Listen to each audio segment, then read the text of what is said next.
தற்போது எதிர்க்கட்சித் தலைவர் எடப்பாடி பழனிசாமி கவன ஈர்ப்பு தீர்மானம் கொண்டு வந்த நிலையில் அதற்கு தற்போது அமைச்சர் KN நேரு பதிலளித்து வருகிறார். நேரடி காட்சிகளை பார்த்துக் கொண்டிருக்கிறோம். தடுப்பு மருந்துகள், டாக்டர்களின் மாத்திரைகள் மற்றும் ORS பாக்கெட்டுகள் வழங்கப்பட்டுள்ளன.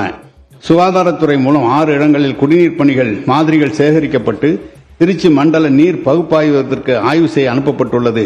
மேலும் 10 கண்காணிப்பு குழுக்கள் அமைக்கப்பட்டு அனைத்து வீடுகளில் நேரடியாக சென்று இப்பகுதி மற்றும் அருகாமையில் உள்ள பகுதியில் உள்ள தீவிர தொற்று நோய் தடுப்பு பணிகள் மேற்கொள்ளப்பட்டு தொடர் கண்காணிப்பில் உள்ளது. திருச்சி மாநகராட்சி வார்டு எண் 10 மின்னப்பன் தெருவை சேர்ந்த பிரியங்கா என்ற 4 வயது குழந்தை 19/4/2025 இறந்ததை தொடர்ந்து அவர் உடல் பரிசோதனை செய்யப்பட்டது. முதல் கட்ட பிரேத பரிசோதனை அறிக்கை மூலம் இவர் வயிற்றுப்போக்கினால் உயிரிழந்தார் என்பதற்கு எவ்வித ஆதாரமும் கண்டறியப்படவில்லை.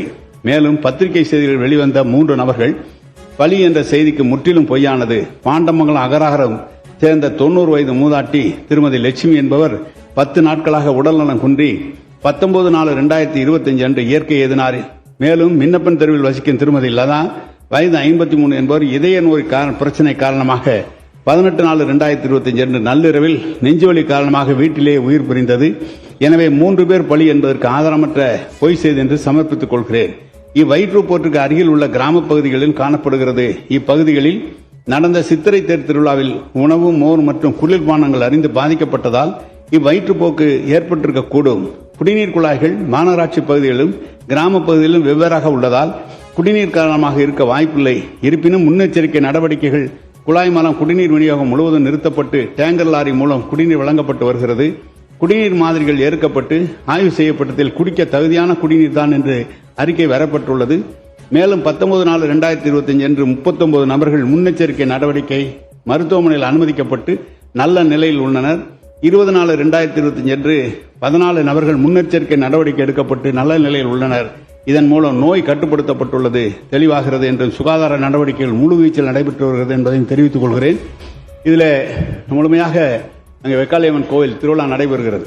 வெக்காளியம்மன் கோவில் திருவிழா நடைகிற போது பொதுமக்கள் நிறைய பேர் மோர் கொடுக்கிறார்கள், சில பேர் குளிர்பானங்கள் தந்து கொண்டிருக்கிறார்கள். அப்படி தந்த குளிர்பானத்தில தான் சந்தேகம் ஏற்பட்டு அந்த குளிர்பானத்தை மாதிரி சேகரிக்கப்பட்டு யார் அதை வழங்கினார்கள் என்பதை கண்டறிந்து அவர் மீது நடவடிக்கை எடுக்க சொல்லியிருக்கிறோம். மேலும் குறிப்பாக பல்வேறு உறுப்பினர்கள் இங்கு சொன்னார், தமிழ்நாடு முழுவதும் கிட்டத்தட்ட இது மாதிரி இருக்கிறது, ஒரு முன்னெச்சரிக்கை நடவடிக்கையாக எடுத்துக்கொள்ள வேண்டும் என்று சொல்லியிருக்கிறார்கள். இதை உறுதியாக முன்னெச்சரிக்கை நடவடிக்கையாக எடுத்துக்கொள்ள இருக்கிறோம். இந்த விண்ணப்பன் தெரு, இந்த தெரு இதெல்லாம் எனது தொகுதியை சேர்ந்தது, திருச்சி மேற்கு தொகுதியை சேர்ந்தது. இப்போதுதான் 40 கோடி அளவிலே புதிய குழாய்கள் அங்கு பதிக்கப்பட்டு குடிநீர் சிறப்பாக சென்று கொண்டிருக்கிறது என்பதை நான் தெரிவித்துக் கொள்கிறேன். அதில் அவருடைய குடும்ப டாக்டர் ஒரு சர்டிபிகேட்டே பண்ணியிருக்கிறார். இது குடிநீரால் வந்ததல்ல, அவருடைய இயற்கையால் எழுதியிருக்கிறார். நான் குடும்ப டாக்டர் என்று டாக்டர் ஸ்ரீதரன் அவர்கள் சர்டிபிகேட்டும் கொடுத்திருக்கிறார்கள்.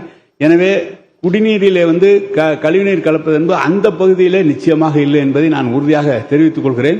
தினந்தோறும் நான் தொகுதியை சுற்று பார்க்கிறவன். எனது பகுதி கிட்டத்தட்ட 20 ஆண்டு காலம் அங்கு சட்டமன்ற உறுப்பினராக அமைச்சராக நான் பணியாற்றிக் கொண்டிருக்கிறேன். எனது துறை, அந்த துறையும் நம் மாண்பு முதலமைச்சர் அவர்கள் எனக்கு வழங்கியிருக்கிறார்கள். எனவே குடிநீர் என்பது மிக கவனமாக ஏற்பாடு செய்யப்பட்டிருக்கிறது. நம்முடைய சட்டமன்ற உறுப்பினர்கள் சொன்னது போல ஒரு பகுதியில் குடிநீர் குறைவாக இருக்கிறது என்பதை சொன்னார். அந்த பகுதியிலே புதிய மேல்நிலை நீர்த்தேக்க தொட்டி கட்டப்பட்டு கிட்டத்தட்ட 50 லட்சம் லிட்டருக்கு அது கட்டப்பட்டு விரைவிலே திறக்கப்பட இருக்கிறது. முதலமைச்சர் அவர்கள் திருச்சிக்கு திறக்க இருக்கிறார்கள்.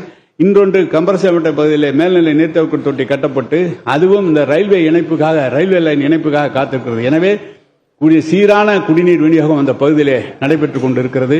மேலும் சட்டமன்ற உறுப்பினர்கள் இங்கு சொன்னது போல தமிழ்நாட்டிலே மொத்தம் ஒரு நாள் ஒன்றுக்கு கிட்டத்தட்ட 5.5 கோடி மக்களுக்கு 4000 MLD அளவில் தண்ணீர் வழங்கி கொண்டிருக்கிறோம்.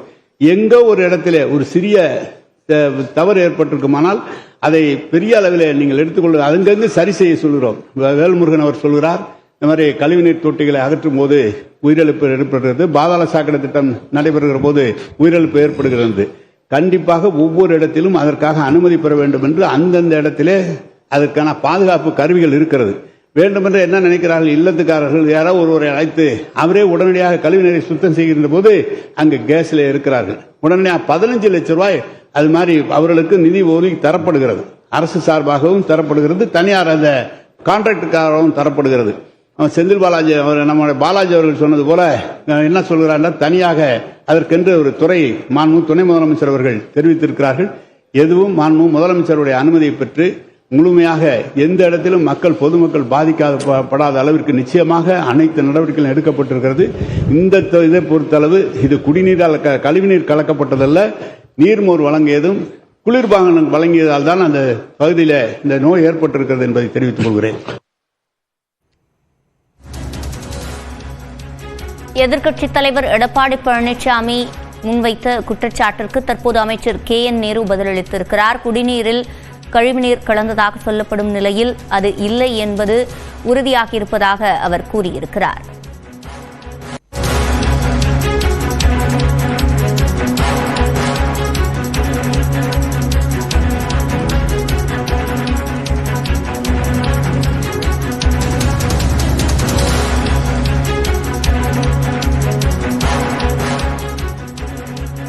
அண்மை செய்தியை பார்த்து வருகிறோம். ஐடி பார்க் தொடர்பான கேள்விக்கு பேரவையில் அமைச்சர் PTR பழனிவேல் தியாகராஜன் தற்போது பதிலளித்திருக்கிறார். கூடலூர் தொகுதியில் சிறிய அளவில் ஐடி பார்க் அமைக்க வேண்டும் என பொன் ஜெயசீலன் கேள்வி எழுப்பியிருந்த நிலையில் மற்ற மாநிலங்களைப் போல் அனைத்து ஐடி பார்க்குகளும் எங்கள் துறை கட்டுப்பாட்டில் இல்லை என்று அமைச்சர் பதிலளித்திருக்கிறார். நிதி, திறன், அதிகாரம் இருக்கும் துறை அமைச்சர்களிடம் கேளுங்கள் என PTR பழனிவேல் தியாகராஜன் அதற்கு பதிலளித்திருக்கிறார். உள்ளே உள்ள விஷயங்களை எல்லாம் அமைச்சர் நீங்கள் முதலமைச்சரிடம் தனியாக பேசுங்கள் என்று இதற்கு சபாநாயகரும் கூறியிருக்கிறார். பொன் ஜெயசீலன் முன்வைத்த கேள்விக்கு தற்போது அமைச்சர் PTR பழனிவேல் தியாகராஜன் பதிலளித்திருக்கிறார். நிதி, திறன், அதிகாரம் இருக்கும் துறை அமைச்சர்களிடம் இதனை கேட்டுக் கொள்ளுங்கள் என்று அவர் கூறியிருக்கிறார். ஐடி பார்க் தொடர்பான கேள்விக்கு இந்த பதிலினை அமைச்சர் PTR பழனிவேல் தியாகராஜன் கூறியிருக்கிறார்.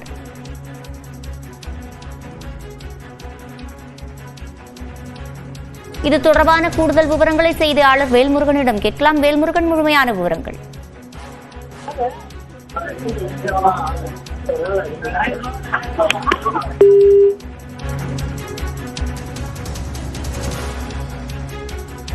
பொன் ஜெயசீலன் முன்வைத்த கேள்விக்கு தற்போது அமைச்சர் PTR பழனிவேல் தியாகராஜன் சட்டமன்றத்தில் பதிலளித்திருக்கிறார்.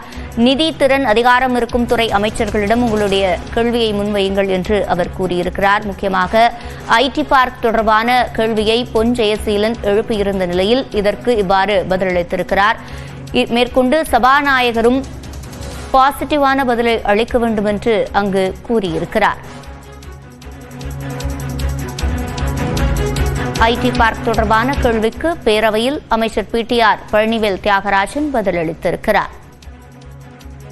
கூடலூர் தொகுதியில் சிறிய அளவில் ஐடி பார்க் அமைக்க வேண்டும் என்று பொன் ஜெயசீலன் கூறியிருந்த நிலையில் அதற்கு பதிலளித்த அமைச்சர் PTR பழனிவேல் தியாகராஜன் இதனை கூறியிருக்கிறார்.